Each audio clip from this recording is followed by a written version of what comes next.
Meeting में मंत्रियों को साफ निर्देश दिया है कि मिडिल ईस्ट क्राइसिस का असर अब आम आदमी पर बिल्कुल नहीं पड़ना चाहिए।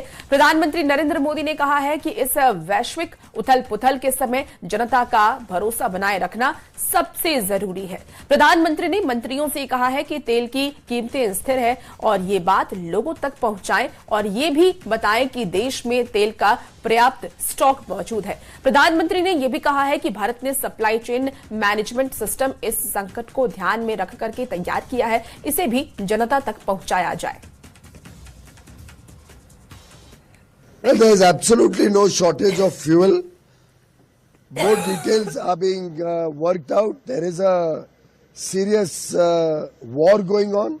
I think everybody knows about it. The people are seeing it on television. You are showing it relentlessly. And in this situation of war,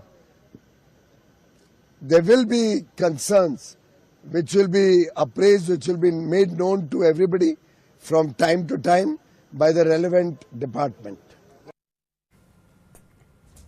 और देखिए ईरान इजराइल वॉर अपडेट अभी फिलहाल ये है कि एयर इंडिया ने किराया जो है बढ़ा दिया है। देखिए यात्रियों को 399 रुपए फ्यूल चार्ज भी देना होगा। एयर इंडिया ने सभी उड़ानों का किराया जो है वो बढ़ा दिया है। आपको बताते चलें कि एयर इंडिया ने किराया बढ़ाया है। अमेरिका और इजराइल से ईरान की जंग का असर अब भारतीय एयरलाइंस पर भी साफ देखने को मिल रहा है।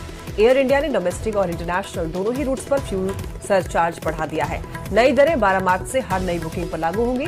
अब हर डोमेस्टिक फ्लाइट में यात्रियों को 399 रुपए तक फ्यूल चार्ज देना होगा, जो कि पहले नहीं लिया जाता था। इंटरनेशनल यात्रियों के किराया भी बढ़ाए जाएंगे। वही देखिए एयर इंडिया ग्रुप ने यह फैसला खाड़ी देशों में बढ़ते हुए जियोपॉलिटिकल तनाव और जेट फ्यूल के दाम में तेज उछाल की वजह से लिया है। एयर इंडिया ने अपना किराया बढ़ा दिया है। यात्रियों को 399 रुपए फ्यूल चार्ज भी अब देना होगा।